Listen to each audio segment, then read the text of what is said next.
The iron wheels of the wagon screeched against frozen ground as Madeline Keller pressed her face to the bars, watching her old life disappear behind curtains of snow that had no business falling this hard in Texas.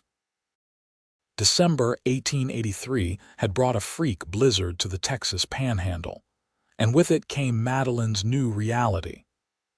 Her father's gambling debts had finally caught up with their family, and when he couldn't pay, the creditors had taken everything, including his only daughter. At 19 years old, she'd been sold to a labor contractor who specialized in providing servants to wealthy ranchers across the frontier. The shame of it burned hotter than any fever, but there was nothing to be done. Her parents had already fled to Mexico with what little money they had left, abandoning her to this fate without so much as a goodbye.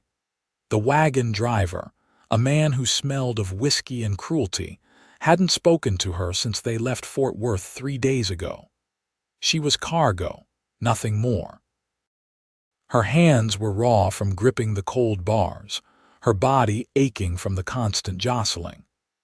Through the gaps in the canvas covering, she could see the flat expanse of the panhandle stretching endlessly in every direction, now blanketed in white that seemed to swallow the world whole.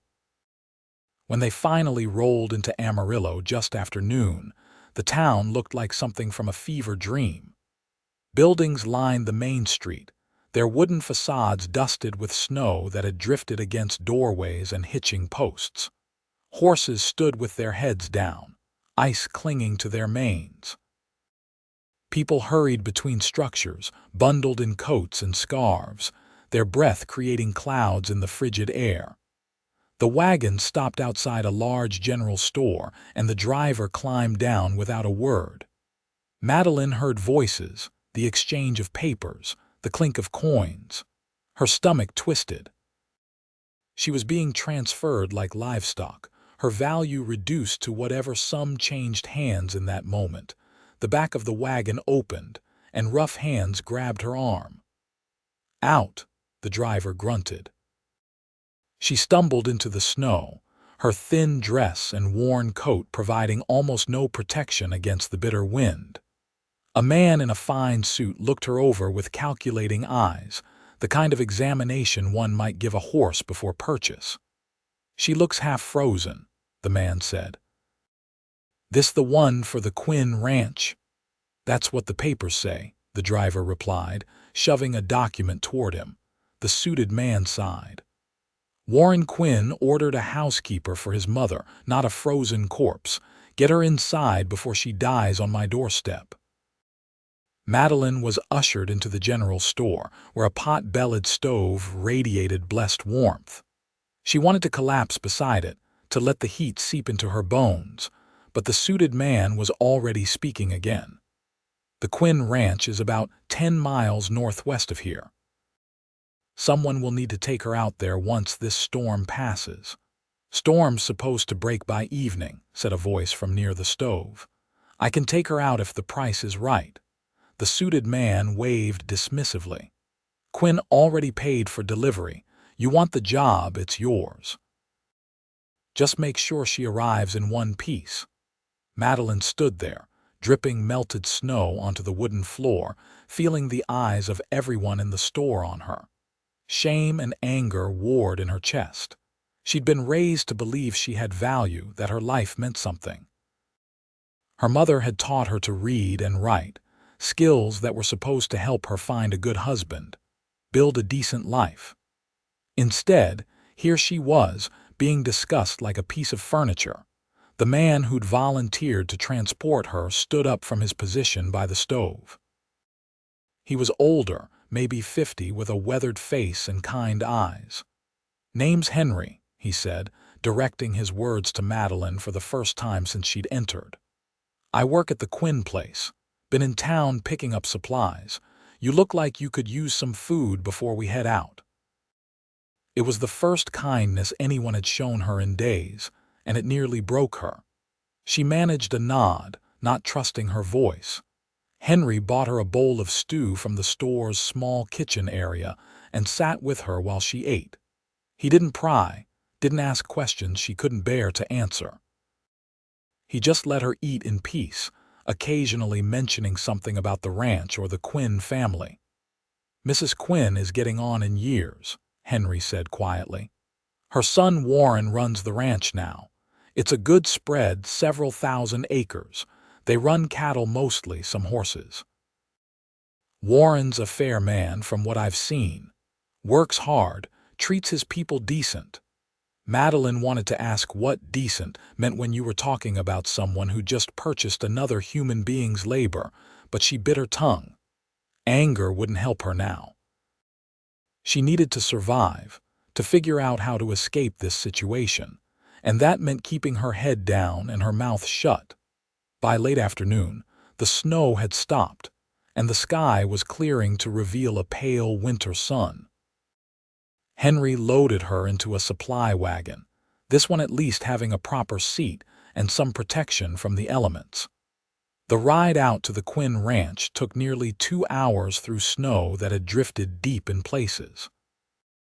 The ranch, when it finally came into view, was more impressive than Madeline had expected. A large main house sat at the center, 2 stories tall with a wraparound porch. Several outbuildings surrounded it. A barn, a bunkhouse, what looked like a stable and a smokehouse. Fences stretched in every direction, marking paddocks and corrals. Even covered in snow, it spoke of prosperity and careful management. Henry pulled the wagon up to the main house and helped Madeline down. Her legs were stiff from the cold and the long journey. He walked with her to the front door, carrying her small bag of belongings, the pitiful collection of everything she owned in the world. The door opened before they could knock. A woman in her 60s stood there, leaning on a cane. Her hair was silver, pulled back in a neat bun, and her eyes were sharp despite her age. "Henry, you made it back," she said, "and this must be the girl." "Yes, madam, Mrs. Quinn, this is." Henry paused, realizing he didn't know her name. "Madeline Keller," she said, finding her voice at last. It came out rougher than she intended. Mrs. Quinn studied her for a long moment. "You look half dead. Henry, bring her in. We'll get her warmed up and fed properly." The interior of the house was warm and well furnished, a stark contrast to the frozen world outside. Mrs. Quinn led Madeline to the kitchen, where a large stove kept the room toasty. She pointed to a chair. "Sit. You'll be no good to anyone if you collapse." Madeline sat, too exhausted to do otherwise. Mrs. Quinn moved around the kitchen with surprising agility despite the cane, putting a kettle on for tea and pulling out bread and cold meat. "I'll be frank with you, girl," the older woman said as she worked. "I didn't want this arrangement. My son thinks I need help around the house, and he's probably right. My hip hasn't been the same since I fell last spring. But I don't hold with the way you were brought here. It's not right, no matter how legal the papers say it is." Madeline looked up, surprised by the woman's honesty. Mrs. Quinn set a plate in front of her. "Eat. Then I'll show you your room. Tomorrow we'll sort out what your duties will be. But understand this. In my house, you'll be treated with respect. You'll work hard, yes, but you'll also eat at my table and have a warm bed and fair treatment." "Is that clear?" "Yes, madam," Madeline managed, her throat tight with unexpected emotion. "Good. Now eat." Madeline had just finished her meal when the front door opened, bringing with it a gust of cold air and the sound of boots stomping off snow. A deep voice called out, "Ma, I'm back." Henry said he picked up the new housekeeper. "In the kitchen, Warren," Mrs. Quinn called back. Madeline's hands tightened in her lap. This was the man who'd purchased her contract, who now owned her labor for the next 3 years unless she could somehow buy her way out. She kept her eyes down as footsteps approached. "Ma, the north pasture fence is going to need repair once this snow melts. Some of the posts are leaning bad, and I think we lost a section entirely under that drift by the creek. Warren, mind your manners, we have company." The footsteps stopped. Madeline could feel someone's gaze on her, and she forced herself to look up. Warren Quinn was not what she'd expected. He was young, probably only 25 or 26, tall and broad-shouldered from years of ranch work. His hair was dark, slightly too long, curling at his collar. But it was his eyes that caught her attention, green as spring grass, and in them she saw something that made her breath catch. Not the calculating assessment of the man in town, not the indifference of the wagon driver. Instead, there was surprise, followed quickly by something that looked almost like concern. "You must be Madeline," he said, and his voice was gentler than when he'd been talking about fence posts. "I hope the journey wasn't too rough. This storm came up sudden." She didn't know how to respond. Was she supposed to thank him for buying her, assure him she'd work hard to earn her keep? The words stuck in her throat. Warren seemed to sense her discomfort. He turned to his mother. "Ma, why don't you show her to her room? She looks done in. Everything else can wait until tomorrow." Mrs. Quinn nodded and gestured for Madeline to follow. As they left the kitchen, Madeline glanced back to find Warren still watching her, his expression troubled in a way she couldn't quite interpret. The room Mrs. Quinn led her to was small but clean, with a real bed, a washstand, and a window that looked out over the snowy expanse of the ranch. After weeks of uncertainty and days of brutal travel, it felt like luxury. "There's water in the pitcher, though it might be a bit cold," Mrs. Quinn said. "I'll have Warren bring up a bucket of hot water so you can wash properly. There's a nightgown in the dresser that should fit well enough. Get some rest. Tomorrow's a new day." Alone at last, Madeline sank onto the bed and let herself feel everything she'd been holding back. The fear, the anger, the overwhelming grief of losing her entire life in the space of a few days. But she didn't let herself cry. Tears were a luxury she couldn't afford. Instead, she took a deep breath and began to plan. She had 3 years on this ranch, bound by a contract she'd had no say in. But 3 years wasn't forever. She could survive this. She could work, save every penny she might earn, and find a way to buy back her freedom. And then she'd build a new life, one where she was beholden to no one. A knock on the door interrupted her thoughts. "It's Warren," came the voice from the hallway. "I've got that hot water Ma mentioned." "Come in," she said, standing up and smoothing her worn dress. He entered carrying a large bucket, steam rising from the water. He set it down by the washstand, careful not to look at her directly, as though he understood how vulnerable she felt. "Listen," he said, still not quite meeting her eyes. "I know this situation isn't ideal. When I sent word to Fort Worth that Ma needed help and I'd pay a fair wage, I expected they'd send someone who was choosing to come. I didn't realize until Henry showed me the papers that you were contracted labor. That's not how I do business."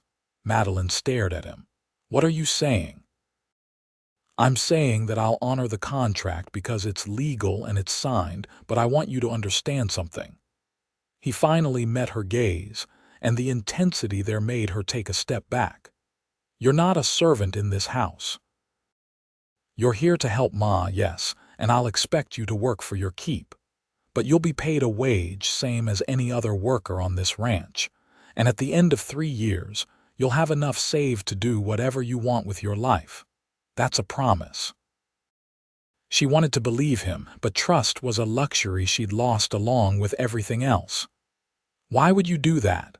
Warren shrugged, looking uncomfortable.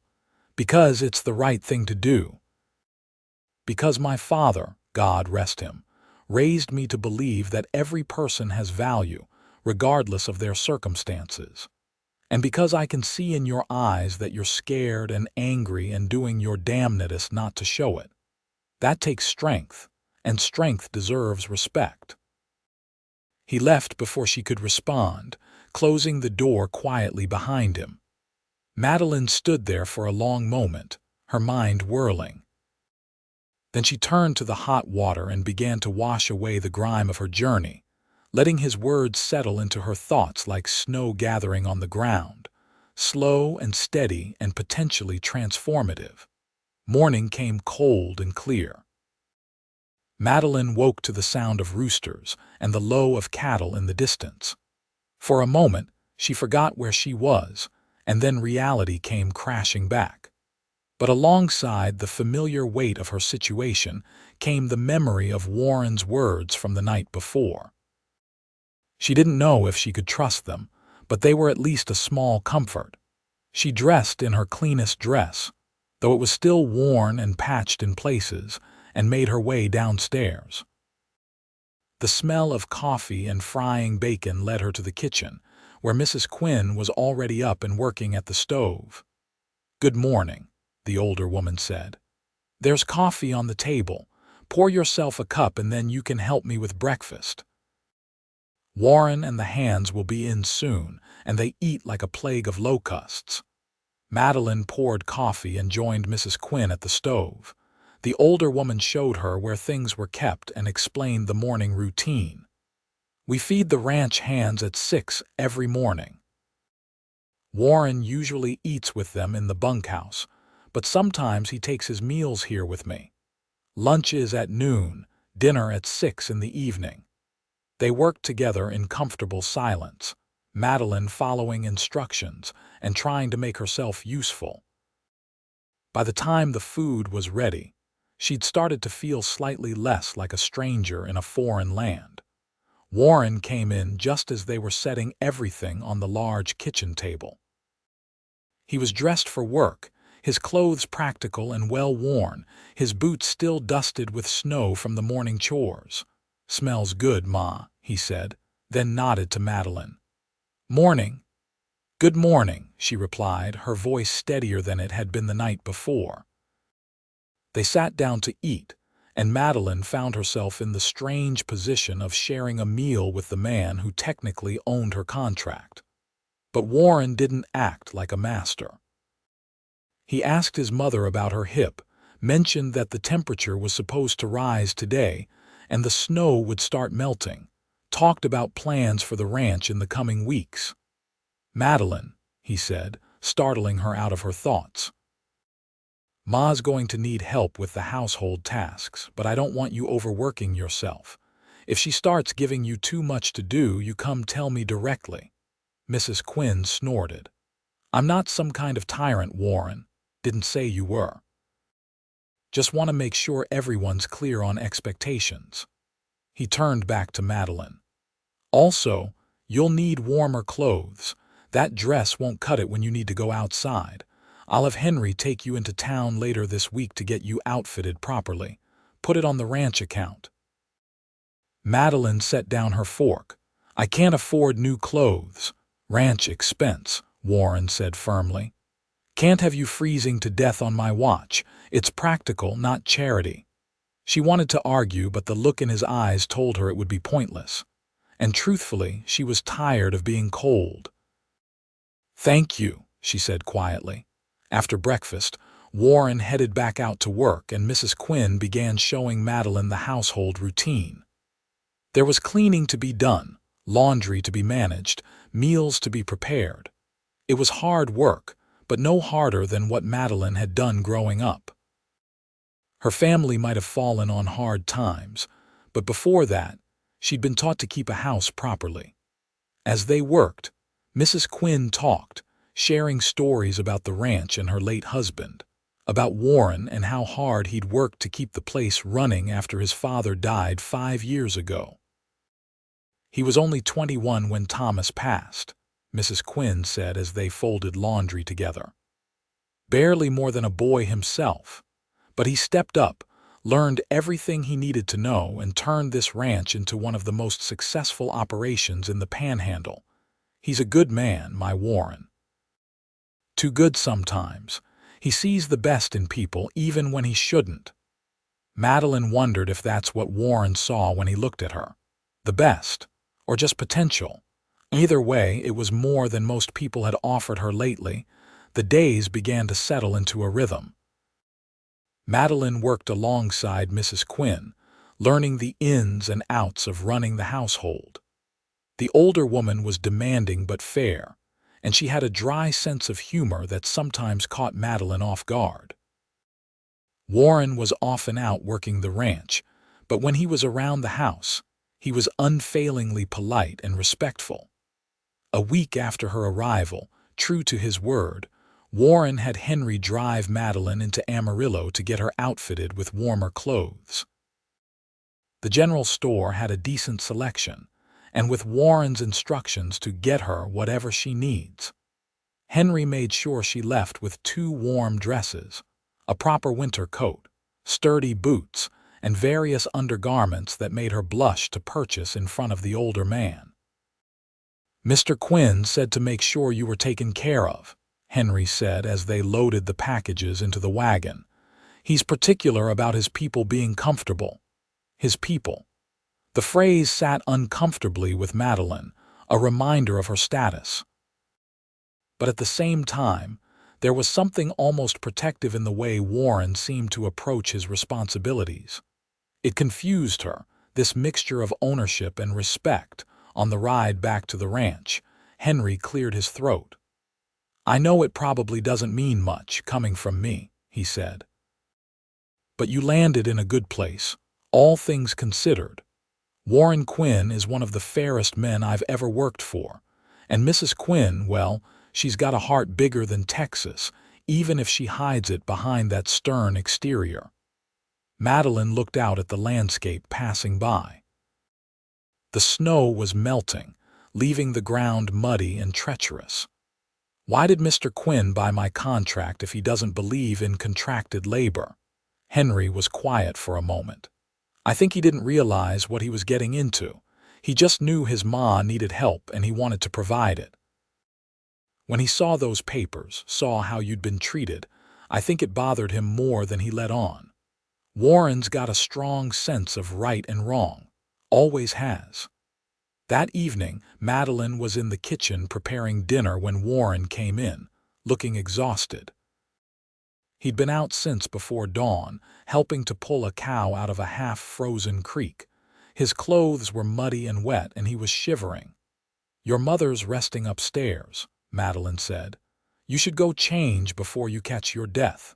He nodded but didn't move immediately. "Madeline, can I ask you something?" She tensed. "Of course. Are you being treated all right here?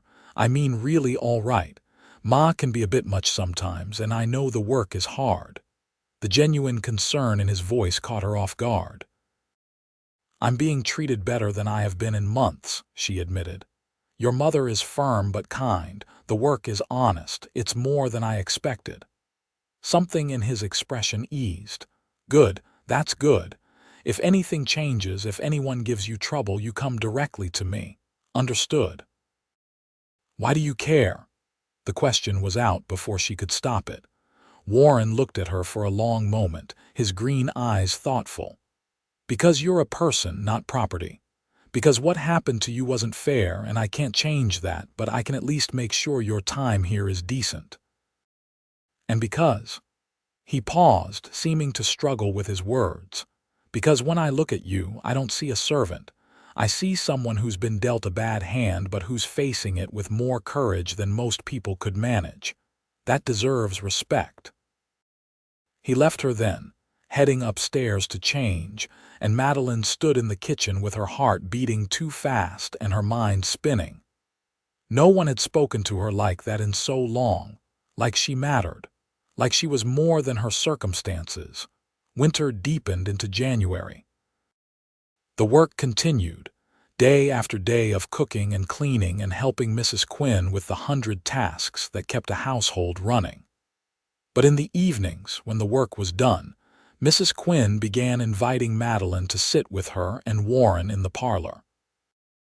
At first, Madeline had resisted, uncomfortable with the informality of it, but Mrs. Quinn had been insistent. "I'll not have you hiding in your room every evening like you're not part of this household. Come sit, read a book, do some mending, just be present." So Madeline found herself in the parlor, usually with some mending or knitting in her hands, while Warren went over ranch accounts at his father's old desk, and Mrs. Quinn read or worked on her embroidery. Sometimes they talked, casual conversation about the ranch or the town or current events. Warren had a subscription to several newspapers, and he'd often read interesting articles aloud. It was during one of these evenings that Madeline first really laughed in Warren's presence. He was reading a particularly absurd article about a man in New York who claimed to have invented a flying machine, complete with elaborate descriptions that defied all logic. "Can you imagine?" Warren said, trying to keep a straight face. "He says it's powered by steam and has wings like a bat. He expects to be flying to Europe by next year. More likely he'll crash into the nearest building and be flying to the hospital," Mrs. Quinn said dryly. The mental image was too much, and Madeline found herself laughing, a real genuine laugh that felt foreign after so many weeks of holding everything in. When she looked up, Warren was watching her with an expression she couldn't quite read, something soft and warm that made her stomach flip. "You should laugh more," he said quietly. "It suits you." The moment stretched between them, charged with something Madeline couldn't name and wasn't sure she wanted to. She looked away first, back down at her mending, her cheeks warm. As January moved toward February, Madeline began to notice small things about Warren. The way he always made sure there was extra firewood stacked by the kitchen door, so she wouldn't have to go far in the cold. How he'd sometimes bring back small treats from town, cookies or ribbon candy, and leave them in the kitchen with a casual thought, "You ladies might enjoy these." The way he spoke to his ranch hands with respect, even when correcting them. She also noticed how hard he worked. Warren was up before dawn every morning and often didn't finish until well after dark. He was involved in every aspect of the ranch, from mucking stalls to breaking horses to managing the books. His hands were calloused and scarred from years of labor, but they were also gentle when he helped his mother up from a chair or carefully handled a newborn calf. One particularly cold morning, Madeline was in the barn collecting eggs when she heard a commotion from one of the stalls.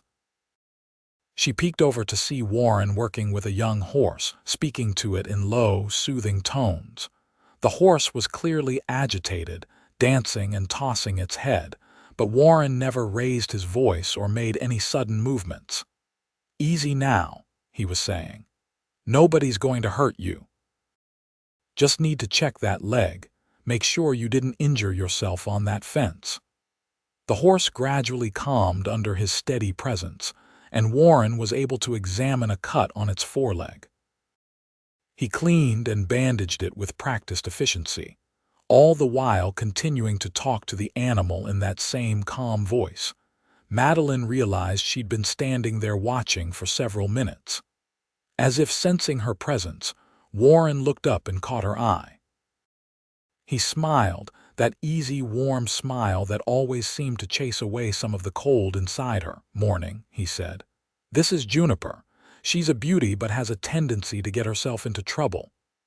"Is she all right?" Madeline asked, moving closer. "She'll be fine.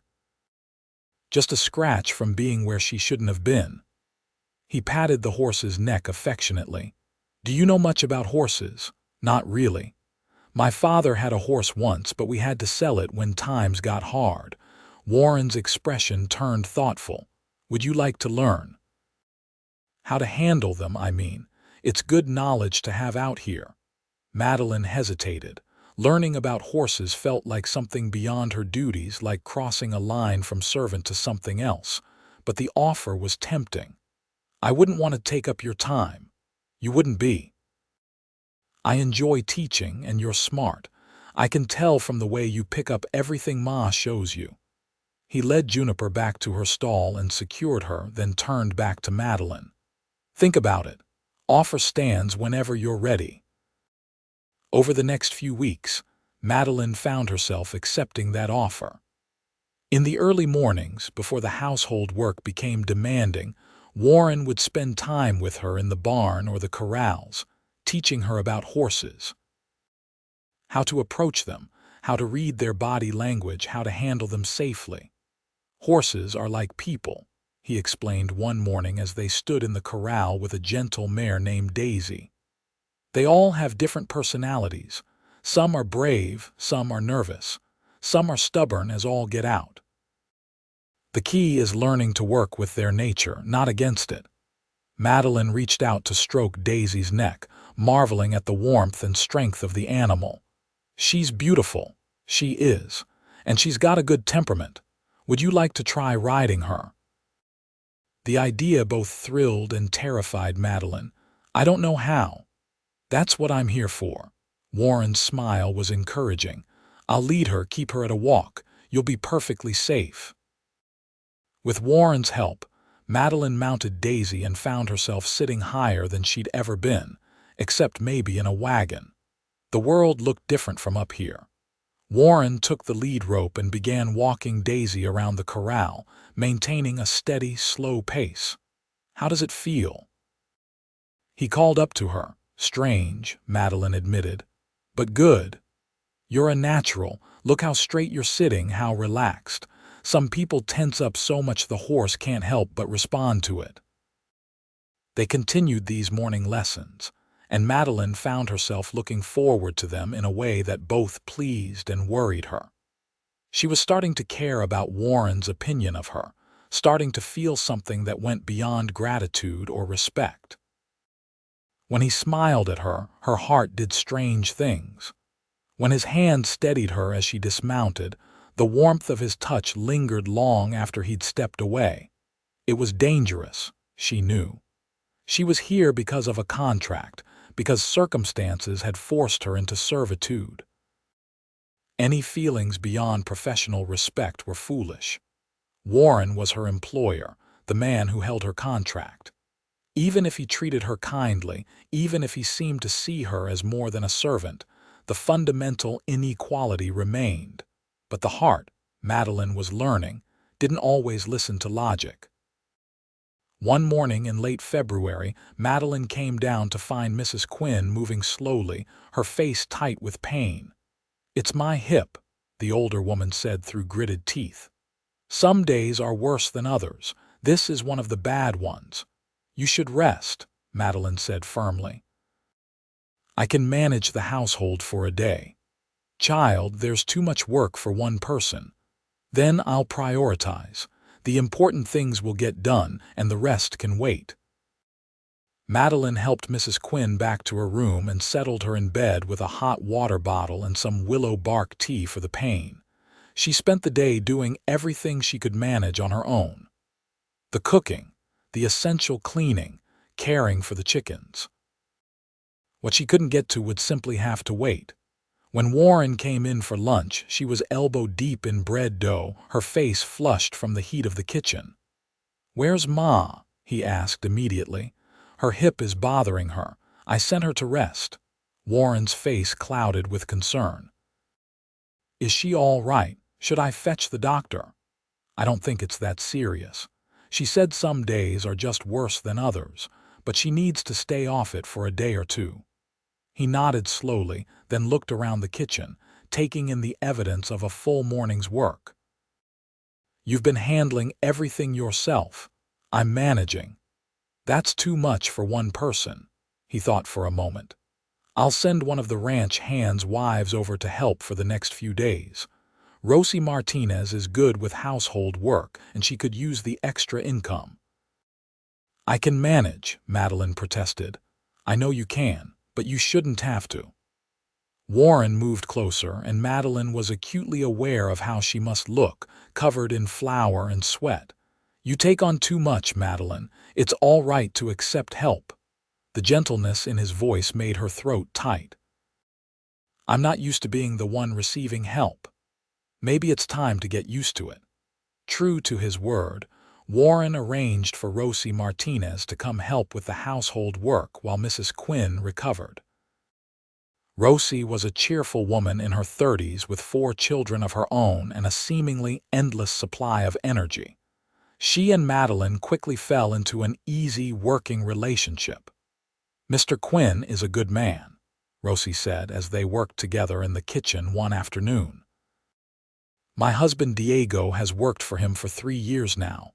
The pay is fair and Warren treats everyone with respect. Not all ranchers are like that." "So I'm learning," Madeline said. Rosie gave her a knowing look. "He watches you, Mr. Quinn. When you're not looking, I've seen it. The way a man watches a woman when she means something to him." Madeline nearly dropped the pot she was scrubbing. "That's not, I work here, and I'm the Queen of England." Rosie laughed at Madeline's expression. "Honey, I'm not saying anything is improper. I'm just saying what I see. And what I see is a good man looking at a good woman like maybe she's the sun coming up in the morning." The words stayed with Madeline long after Rosie had gone home for the day. Could it be true? Did Warren see her as more than an employee, more than someone he was trying to help? And if he did, what did that mean? What could it mean, given their circumstances? That evening, Mrs. Quinn was feeling well enough to join them for dinner in the kitchen. Madeline had made beef stew with fresh bread, and the warm food seemed to ease something in all of them. "The ranch is looking good," Mrs. Quinn said to Warren. "Your father would be proud of what you've built here." Warren shrugged, uncomfortable with praise. "Just doing what needs doing." "You're doing more than that, and you know it. This ranch is thriving because of your hard work and good decisions, including bringing Madeline here." She smiled at Madeline. "I know I fought you on it at first, but you were right. I needed the help, and this girl is a blessing." Madeline felt her cheeks warm. "Thank you, madam. I mean it. You've made this house run smoother than it has in years, and you've been good company besides. I've grown quite fond of you." After dinner, Warren asked Madeline to walk with him out to the barn. The evening was cold but clear, the stars brilliant overhead. Their breath created clouds in the frigid air. "I wanted to thank you," Warren said as they walked, "for taking such good care of Ma. I know her hip troubles have been hard on her, even though she tries to hide it." "There's nothing to thank me for, it's my job." Warren stopped walking and turned to face her. In the moonlight, his features were softened, his eyes serious. "Madeline, I need to say something, and I need you to really hear me." Her heart started beating faster. "All right. When I brought you here, it was supposed to be simple. Ma needed help, and I thought I was hiring someone who chose to come. When I realized the truth, I told myself I was just doing the right thing by treating you fairly. But these past months—" He ran a hand through his hair, a gesture she'd come to recognize as a sign of his frustration or uncertainty. "You're not just help anymore. You're not just someone I'm trying to do right by. Somewhere along the way, you became important to me." Madeline couldn't breathe. "Warren, let me finish, please. I know this is complicated. I know you're here because of a contract you had no say in. And I know that puts me in a position of power over you that makes any feelings inappropriate. But I can't keep pretending I don't feel what I feel. When I see you laughing with Ma, or learning to ride, or just going about your day, it makes me happy in a way I haven't been in years. You're strong and smart and kind, and you've taken everything life has thrown at you and you're still standing. That's remarkable. You're remarkable." She should stop this, Madeline knew. She should remind him of their positions, of the impossibility of whatever he was suggesting. But the words wouldn't come. Instead, she found herself saying, "I feel it too. I've been trying not to, trying to tell myself it was just gratitude or respect, but it's more than that. When I'm with you, I feel like myself again. Like I'm more than what happened to me. But Warren, the contract ends in less than 3 years. And when it does, you'll be free to make your own choices. But Madeline, I don't want you here as my servant. I never did. What I want He took a breath, and what he said next changed everything. Be my partner instead. Not now, not while you're contracted. But when your time is up, when you're truly free to choose, I want you to choose to stay. Not as an employee, but as my equal. As someone who runs this ranch alongside me. As my wife, if you'll have me. The world seemed to tilt on its axis. You're asking me to marry you. I'm asking you to consider it. To think about it over the next 3 years. To let this thing between us grow naturally, without pressure, without obligation. And when your contract ends, if you still feel the way I hope you do, then yes. I'm asking you to marry me. Madeline's mind was racing. This was beyond anything she'd imagined. Warren wasn't offering to free her out of pity. He wasn't offering marriage as some kind of rescue. He was offering partnership, equality, a future built together. What about your mother? What about the town? I'm Warren. I'm here because my father sold me to pay his debts. Everyone knows that. The scandal is that people still buy and sell other human beings in this day and age, contract or no contract. Anyone with sense will see you for what you are, a woman of strength and character. And Ma already loves you. She told me last week that you were the daughter she always wished she'd had. Tears were threatening now, hot behind Madeline's eyes. I don't know what to say. Warren reached out and took her hand, his rough, warm fingers gentle around hers. Don't say anything yet. Think about it. Get to know me better. Let's see what these next months and years bring. All I ask is that you consider it. Consider us. Madeline looked up at him, at this man who had shown her nothing but kindness and respect, who saw her as a person when the world had tried to reduce her to property. I'll consider it, she whispered. I'll more than consider it. The smile that broke across Warren's face was like sunrise. That's all I can ask. They stood there in the cold, hands linked, the future suddenly full of possibilities neither of them had dared to dream of just months before. The winter gave way to spring, and with it came a subtle shift in the household. Mrs. Quinn seemed to sense something had changed between Madeline and Warren, though neither of them spoke of it openly. The older woman began including Madeline in more ranch decisions, asking her opinion on household expenses and management. If you're going to be part of this family, Mrs. Quinn said one morning, not quite looking at Madeline, you should understand how things run. All things, not just the kitchen and the laundry. It was the closest she'd come to acknowledging what she suspected, and Madeline felt a rush of affection for the older woman's tact. Warren began teaching Madeline more about the ranch operations. In the evenings, he'd show her the account books, explain the economics of running cattle, discuss his plans for expansion. He treated her input with the same seriousness he'd give any business partner. What do you think? He asked one night as they reviewed purchase orders for new equipment. Is it worth the investment now, or should we wait until fall when the cattle prices might be higher? Madeline studied the numbers, her mind working through the calculations. If you wait, you'll lose part of the summer grazing season for the new pasture. That could cost you more in the long run than the interest on a loan to buy the equipment now. Warren's eyes lit up. That's exactly what I was thinking. You have a good head for this. These moments of partnership, of being treated as an equal and a collaborator, meant more to Madeline than she could express. This was what Warren was offering her.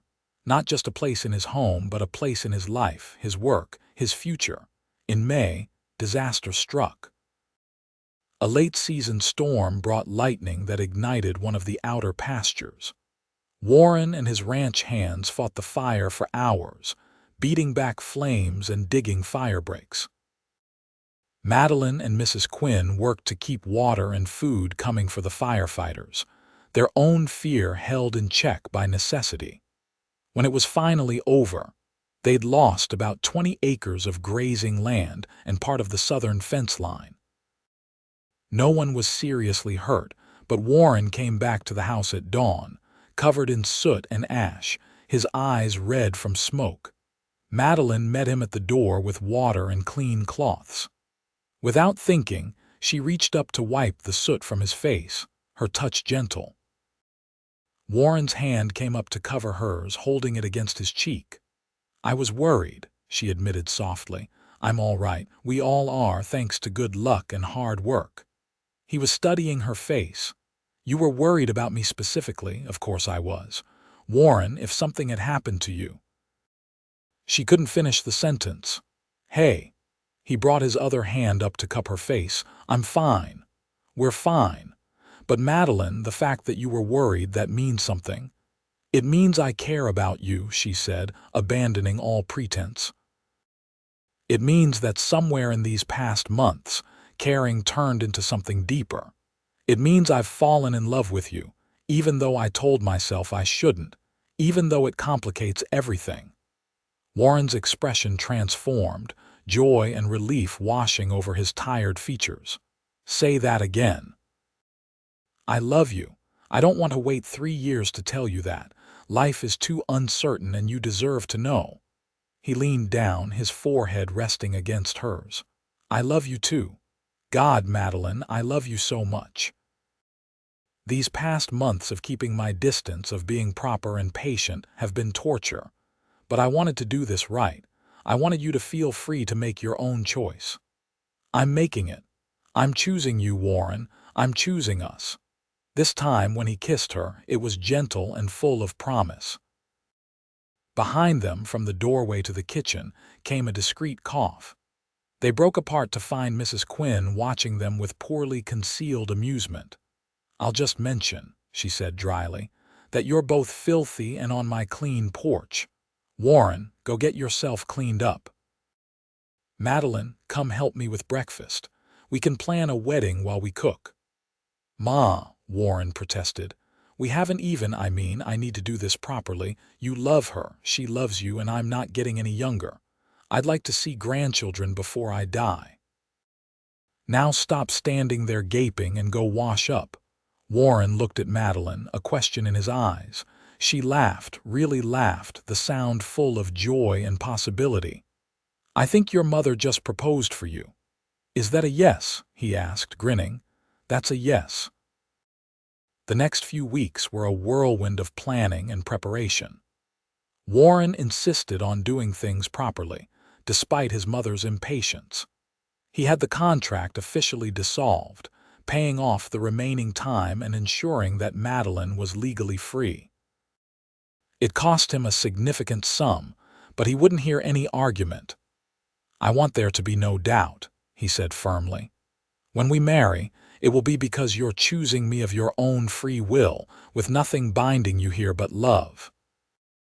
The wedding was planned for late June, giving them time to prepare and for Warren to recover from the financial hit of buying out the contract. Madeline spent her days helping Mrs. Quinn with normal household work, but now there was a lightness to it all. She was no longer working as a servant, but as someone preparing her future home. The town of Amarillo had its share of gossips, and news of the upcoming wedding spread quickly. Some people whispered about the impropriety of it all, about the ranch owner marrying his contracted servant. But more people remembered Warren's reputation for fairness and decency, and Madeline's own quiet dignity won over many who might have been inclined to judge. Rosie Martinez was thrilled. "I knew it," she crowed when Madeline told her the news. "I knew from the way he looked at you." "Oh, this is wonderful." The wedding took place on a perfect June morning at the small church in Amarillo. Mrs. Quinn had insisted on inviting half the county, and the church was packed with ranchers, ranch hands, townspeople, and friends. Madeline wore a simple but beautiful dress of pale blue, made by the town seamstress with fabric Warren had insisted on purchasing. As she walked down the aisle, she saw Warren waiting for her at the altar, and her heart swelled with love and gratitude and hope. He looked handsome in his best suit, his dark hair neatly combed, but it was the expression on his face that took her breath away. Pure love, pure joy, pure certainty. The ceremony was short and sweet. When the preacher said, "You may kiss your bride," Warren pulled Madeline close and kissed her thoroughly, to the applause and whistles of the congregation. The reception was held at the ranch, with tables set up in the yard and food enough to feed an army. People danced to fiddle music, children ran wild, and the celebration went on into the evening. Madeline found herself pulled into conversations, welcomed into the community in a way she'd never expected. Late in the evening, she and Warren managed to steal a moment alone, walking out toward the corrals where the horses nickered softly in the twilight. "Happy?" Warren asked, pulling her close. "More than I ever thought possible," Madeline admitted. 6 months ago, I was being transported here like cargo, thinking my life was over, and now you're my wife, my partner, the woman I plan to spend the rest of my life loving and working alongside." He kissed the top of her head. "I'm the lucky one, Madeline. You could have said no. You could have taken your freedom and run as far from here as possible, but you chose to stay. You chose me." "You made it an easy choice," she said, looking up at him. "You saw me when no one else did. You gave me respect when the world said I deserved none. You offered me partnership when you could have demanded servitude. How could I not fall in love with you?" They stood there as the stars came out, wrapped in each other's arms, the sounds of celebration drifting from the yard. It was the beginning of their life together, built on a foundation of mutual respect, genuine partnership, and deep, abiding love. The first year of their marriage was an adjustment, but a joyful one. Madeline took to ranch life with enthusiasm, learning not just the household management, but the intricacies of running the operation. She worked alongside Warren, offering insights and suggestions that often proved valuable. "You have an eye for efficiency," Warren told her one evening as they reviewed the monthly accounts. "We've reduced household expenses by 15% without sacrificing quality, and the new system you implemented for tracking supplies has saved us from making redundant orders." "I like solving problems," Madeline admitted, "and I like being part of this, really part of it." Warren pulled her into his lap, making her laugh. "You're not just part of it, you're essential to it. I couldn't do this without you." Mrs. Quinn's health continued to decline slowly, but she seemed happy. "I always wanted a daughter," she told Madeline one afternoon as they worked on mending together. "And now I have one. You've made my son happier than I've ever seen him. That's all a mother can ask for." In the spring of their second year of marriage, Madeline discovered she was pregnant. Warren's reaction was everything she could have hoped for, pure, unfiltered joy. He picked her up and spun her around, laughing. "We're having a baby," he kept saying, as if he couldn't quite believe it. "A baby. Our baby." "You're going to be a wonderful father," Madeline told him, her hands on his face. "And you'll be an amazing mother. Our child is going to be so loved, so wanted. Everything we can teach them, every opportunity we can give them." The pregnancy was not easy. Madeline was sick for the first few months, and Warren was beside himself with worry. He insisted she rest more, take on less work, let him and Mrs. Quinn handle things. Madeline chafed at the restrictions but understood they came from love. In November 1885, on a cold but clear day, Madeline gave birth to a healthy baby boy. They named him Thomas, after Warren's father.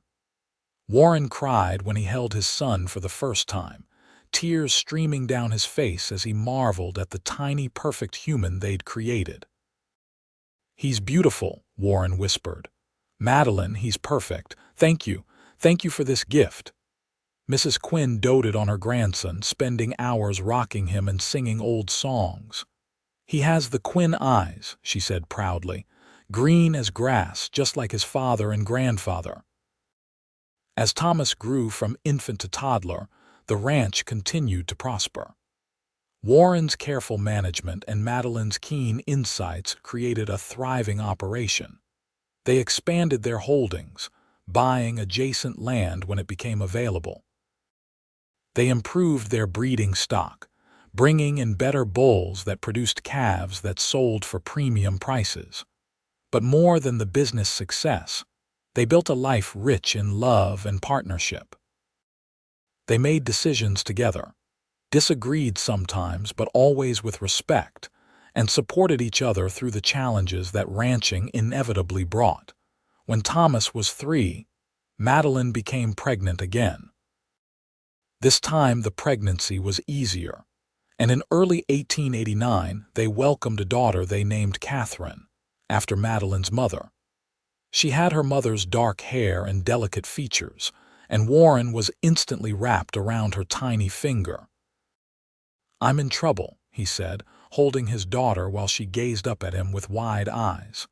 "She's going to have me doing whatever she wants within a week." "Only a week," Madeline teased. "I give it 3 days." Mrs. Quinn lived to see both her grandchildren, but in the winter of 1890 she passed peacefully in her sleep. Her loss was deeply felt by everyone, but especially by Madeline, who had come to love the older woman like a mother. "She gave me a family when I had none," Madeline said through her tears at the funeral. "She treated me like a daughter from the very beginning." "She loved you," Warren said, holding her close. "She told me once that you were the answer to prayers she'd been praying for years." A daughter for her, a partner for me, a future for our family. They buried Mrs. Quinn next to her husband on a hill overlooking the ranch, where the wind blew free and the view stretched for miles. It seemed fitting for a woman who had lived large and loved deeply. As the years passed, the ranch grew. Thomas and Catherine grew alongside it, learning the rhythms of ranch life, the value of hard work, and the importance of treating people with dignity and respect. Warren and Madeline made sure their children understood the story of how their parents met, never shying away from the difficult parts. "Your mother was brought here against her will," Warren told them when they were old enough to understand. "But she was strong enough and brave enough to make a life anyway, and she taught me that every person deserves respect and opportunity, regardless of their circumstances." "And your father," Madeline added, "saw me as a person when others saw me as property. He offered me partnership when he could have demanded servitude. That's the kind of man you should aspire to be, Thomas. And Catherine, that's the kind of man you should never settle for less than." In 1895, 12 years after Madeline first arrived at the Quinn Ranch as a contracted servant, they celebrated their 10th wedding anniversary. Warren threw a party that rivaled their wedding, inviting everyone they knew. As the evening wound down and guests began to depart, Warren pulled Madeline aside. "I have something for you," he said, leading her to the barn. Inside, in one of the stalls, stood a beautiful mare, dappled gray with intelligent eyes. Tied to her halter was a ribbon. "Warren," Madeline breathed. "She's gorgeous." "Her name is Freedom," Warren said, "because that's what you represent to me, not just your own freedom from that contract, but the freedom I found in loving you. The freedom to be my best self, to build something meaningful, to create a life that matters." Madeline turned to him, tears in her eyes. "I came here in winter, frozen and afraid and thinking my life was over. And you saw something in me I couldn't see in myself. You offered me not just freedom but partnership, not just work but purpose, not just a place to stay but a home, a family, a future." "Be my partner," Warren said, echoing the words he'd spoken to her that cold February night so many years ago. "Forever, in everything, that's all I've ever wanted." "Forever," Madeline agreed, and kissed him there in the barn, surrounded by the horses they'd raised together, the ranch they'd built together, the life they'd created together. As the years continued to unfold, their partnership only deepened. When drought hit in 1896, they worked together to find solutions, hauling water from distant wells and making the difficult decision to sell off some of their herd to ensure the rest survived. When a neighboring ranch fell on hard times, they helped, extending credit and support because, as Madeline said, "Someone helped me when I had nothing. It's our turn to help others." Thomas grew into a capable young man, smart and hardworking like his father, with his mother's gift for seeing solutions. Catherine was bright and spirited, determined to make her own mark on the world. Both children were raised knowing their parents' story, understanding that love and respect were the foundations of any good partnership. In 1898, Thomas, now 13, asked his parents about the contract that had first brought Madeline to the ranch. They were gathered in the parlor, the same room where Madeline had once sat awkwardly as a servant, now sitting as mistress of the house. "Pa," Thomas said, "why did you buy Mother's contract if you didn't believe in contracted labor?" Warren looked at Madeline, and a whole conversation passed between them in that glance. "I didn't realize what I was getting into," he admitted. "I just knew my grandmother needed help. When I saw the reality of what that contract meant, I was horrified. But by then, your mother was here, and I couldn't undo what had been done. All I could do was try to make it right." "What your father means," Madeline added, "is that he saw me as a person when the system said I was property. He gave me dignity when others gave me none. And he offered me a choice, a real choice to stay or go when the time came." "And you stayed," Catherine said. "It wasn't a question." "I stayed because I fell in love with your father, but more than that, I stayed because I found a home here. A place where I was valued, where my thoughts and opinions mattered, where I was a partner in every sense of the word. Your father didn't save me. We saved each other." Warren reached over and took Madeline's hand, their fingers interlacing with the ease of years of practice. "Your mother made me a better man. She challenged me, supported me, and built this ranch alongside me. Everything we have, we built together."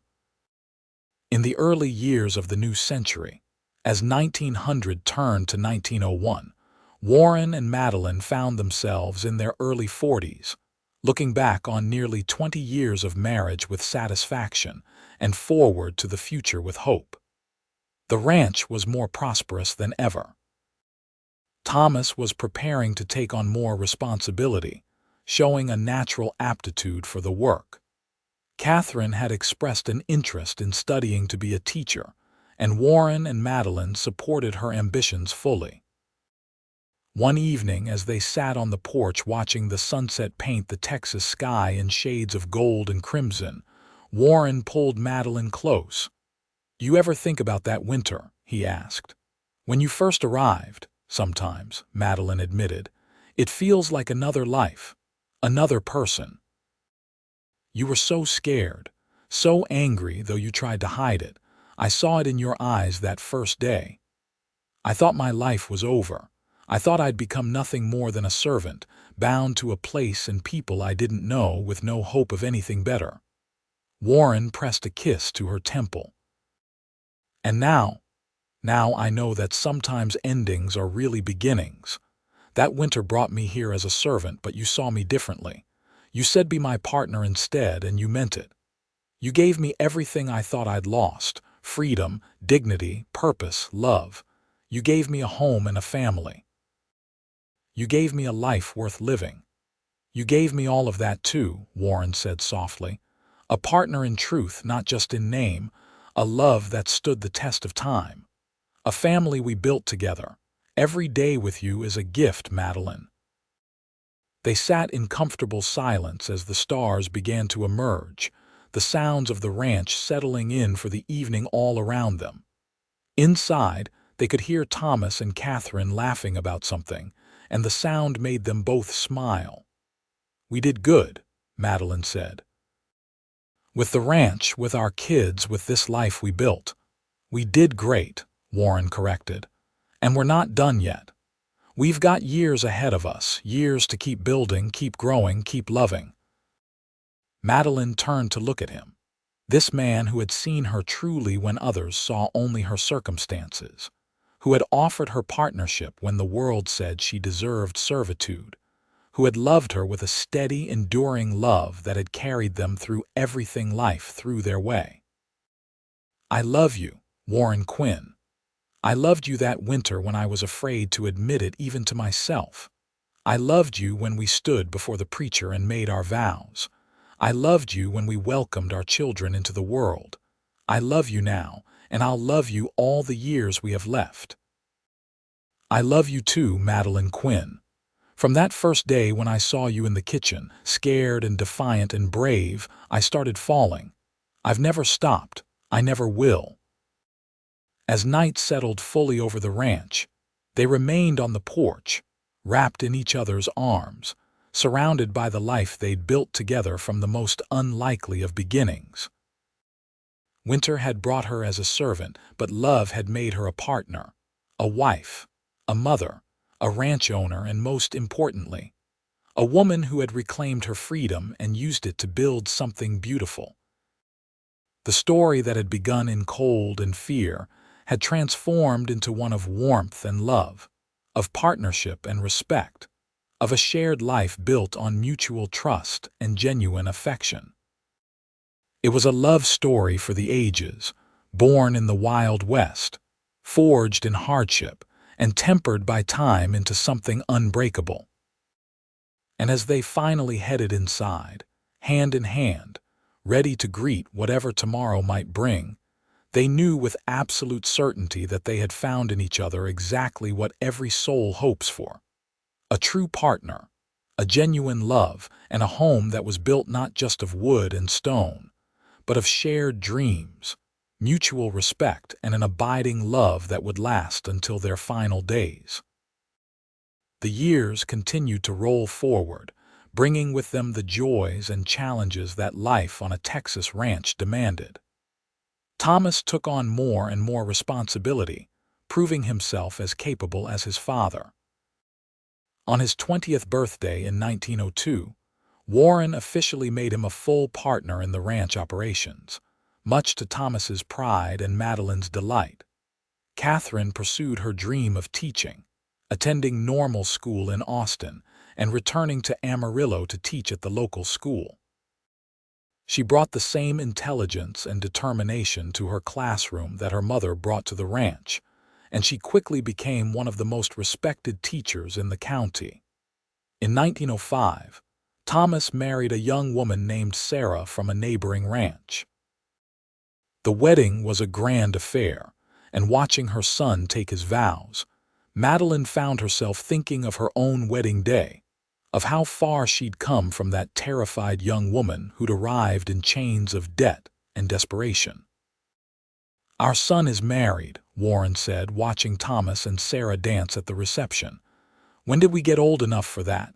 "We're not old," Madeline protested with a laugh. "We're seasoned."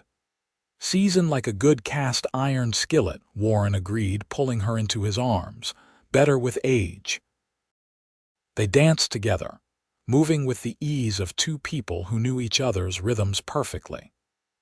Around them, the community they'd helped build celebrated, friends and neighbors who had seen them grow from that controversial couple to one of the most respected families in the Panhandle.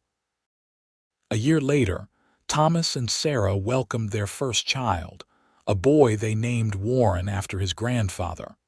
Holding his grandson for the first time, Warren was overcome with emotion. "This is our legacy," he said to Madeline that night as they prepared for bed. "Not just the ranch or the land, but this: family, love, the values we've tried to live by and pass on. He'll be raised knowing that every person deserves respect," Madeline said. "That circumstances don't define worth, that partnership and equality make for the strongest bonds." "Just like his grandparents," Warren said, kissing her. "Just like us." As they moved into their 50s, Warren and Madeline found themselves taking on new roles. They were still active in the ranch, but increasingly they were advisors rather than daily operators. Thomas and Sarah ran most of the day-to-day operations, while Warren and Madeline focused on planning and strategy. It was a good transition, one that let them enjoy their grandchildren while still remaining engaged with the work they loved. Catherine married in 1908 to a lawyer from Amarillo, a man named James who shared her passion for education and social reform. They settled in town, and Catherine continued teaching while also becoming involved in women's suffrage work, much to her parents' pride. "She's fearless," Warren said, reading an article in the newspaper about a speech Catherine had given advocating for women's right to vote. "Takes after her mother." "She takes after both of us," Madeline corrected. "She has your sense of justice and your willingness to stand up for what's right." The ranch continued to prosper under Thomas's management. He had inherited his father's skill with horses and his mother's head for business, and the Quinn Ranch remained one of the most successful operations in the region. As more grandchildren arrived, the house that had once seemed so large and empty when Madeline first arrived was filled with the sound of laughter and play. In the summer of 1912, Warren and Madeline celebrated their 27th wedding anniversary quietly, just the two of them riding out to a favorite spot on the ranch where wildflowers bloomed in profusion. They dismounted and sat together on a blanket, looking out over land they'd worked and loved for decades. 27 years, Warren mused. Sometimes it feels like a lifetime.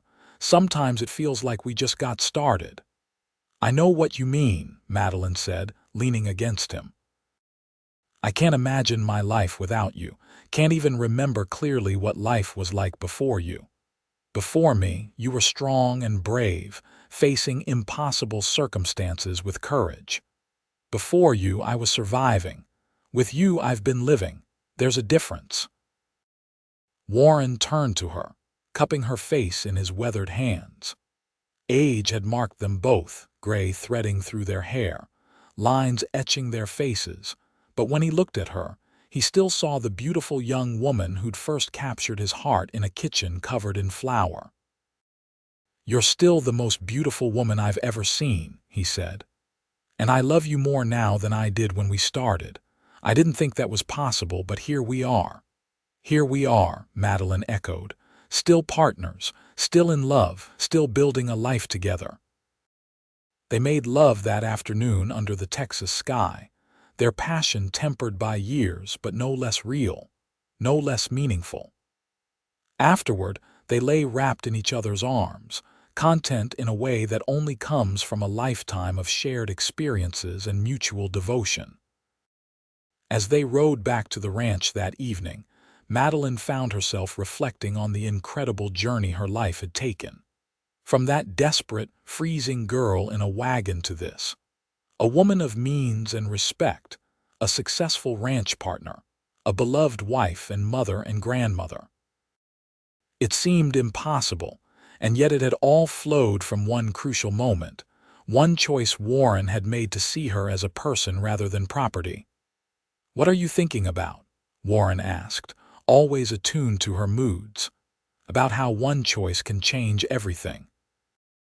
About how you choosing to treat me as an equal changed the entire trajectory of my life." "Our lives," Warren corrected. "You changed mine just as much, probably more. You made me better, Madeline.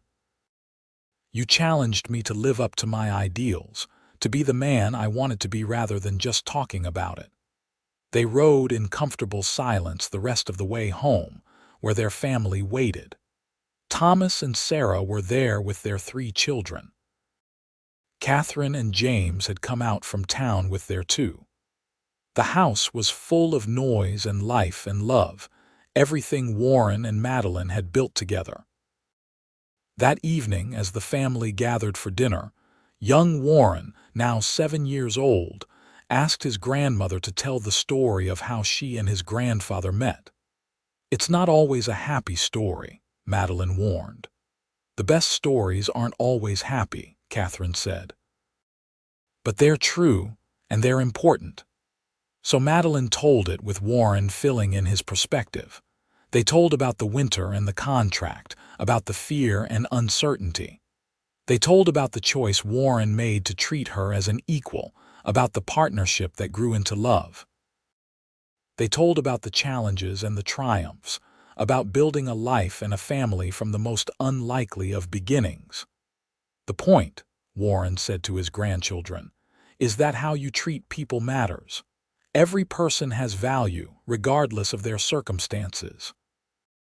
Your grandmother taught me that by being brave and strong in impossible conditions. And she gave me the gift of her love, her partnership, and this family we built together. The point, Madeline added, is that endings can be beginnings. That winter felt like the end of my life, but it was really the beginning of the best part. Your grandfather saw me when others didn't. He offered me dignity when I had none. He gave me a choice when I was powerless, and he loved me in a way that made me believe in myself again. The children listened raptly, and Madeline hoped they understood the lessons embedded in the story, that every person deserves respect, that circumstances don't define worth, that true partnership means equality, that love built on mutual respect is the strongest foundation of all. As the evening wound down and the family prepared to depart, Madeline and Warren stood on the porch, waving goodbye. Alone again, they settled into the rocking chairs they'd placed there years ago, watching the stars emerge. We built something good, Warren said softly. Something that will last beyond us. We built something great, Madeline corrected, taking his hand. A family that understands the value of every person. A legacy of fairness and partnership. A love story that will be told for generations. Warren brought her hand to his lips and kissed it gently. Winter brought you as a servant, but I saw you differently. I asked you to be my partner instead, and you said yes. That yes changed everything. That yes was the easiest decision I ever made, Madeline said, because you made it easy. You showed me through your actions that you meant what you said. You treated me as an equal when the world said I was less. You loved me when I felt unlovable. You built this life with me, not for me. That's what partnership means. They sat in comfortable silence, the cool evening air pleasant after the heat of the day. Inside the house, lamps glowed warmly, illuminating rooms full of memories, decades of shared life in every corner. The ranch stretched around them, thousands of acres of land they'd worked and improved and loved. I want you to know something, Warren said after a while. These years with you have been the best of my life. Every single day, even the hard ones, has been better because you were in it. You're my partner in every way that matters. You always have been from that very first day, even though it took us a while to acknowledge it. Madeline felt tears prick her eyes, the good kind, the kind that came from overwhelming love and gratitude. You saved my life, Warren. Not just from the contract, but from despair. You gave me reasons to hope again, to dream again, to believe that I could be more than my circumstances. You gave me a home and a family and a purpose. But most of all, you gave me your heart, and that has been the greatest gift of all. You have my heart still, Warren said. You always will. Until my last breath, I'll love you. And if there's anything after this life, I'll love you there too. They rocked gently, hands clasped, hearts full. The life they'd built together was a testament to the power of seeing people truly, of offering dignity and respect, of choosing partnership over power. It was a life that had started in the most difficult of circumstances and had blossomed into something beautiful. Years continued to pass, bringing both joy and sorrow as all years do. Warren and Madeline grew older together, their hair turning fully silver, their steps slowing. but their love never diminished. If anything, it deepened with every passing year, every shared experience, every challenge faced together. Thomas and Sarah continued to run the ranch with skill and dedication, carrying on the values their parents had instilled. Their children grew up learning that hard work, fairness, and treating every person with dignity were the cornerstones of a good life.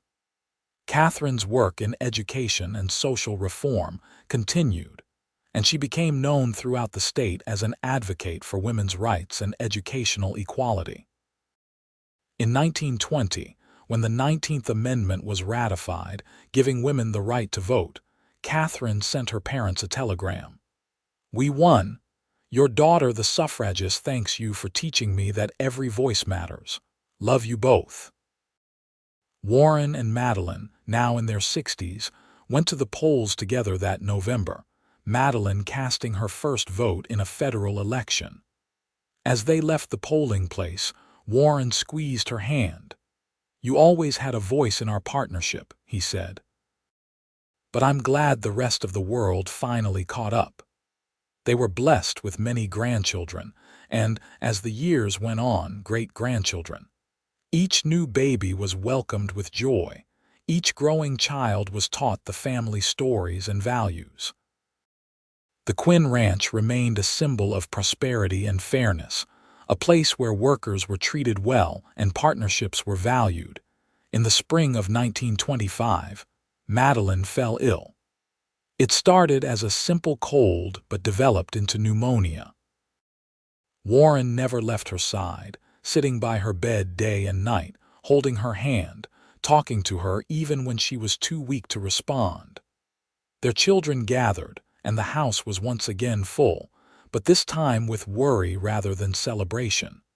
After 2 weeks, Madeline began to recover. The fever broke and her strength slowly returned. When she was finally able to sit up and take notice of her surroundings, she found Warren asleep in the chair beside her bed, his hand still clutching hers. "Warren," she said softly, and his eyes flew open immediately. "Madeline, thank God." "I thought," his voice broke. "I'm not going anywhere yet," she assured him, though her voice was weak. "We've got more years ahead of us, you and I," and they did. They had 5 more good years. Years of watching their family continue to grow. Years of sitting on that porch at sunset. Years of shared memories and enduring love. In the late summer of 1930, Warren passed away peacefully in his sleep, Madeline beside him as she'd been for 45 years. His heart simply stopped, worn out from a lifetime of hard work and deep love. Madeline held him as he took his last breath, and she whispered, "Thank you for seeing me. Thank you for loving me. Thank you for being my partner in all things. I'll love you until I draw my last breath, and I'll find you again when that time comes." The funeral was massive, drawing people from across the state. Warren had been respected and loved, known for his fairness and integrity. But more than his success as a rancher, people remembered his kindness, his willingness to help those in need, and the deep, abiding love he'd shared with his wife. Madeline lived for 3 more years after Warren's death. She remained active in the ranch in an advisory capacity, but her heart had gone with her husband. She spent her days with her children and grandchildren, telling stories about Warren, about their life together, about the love that had sustained them through everything.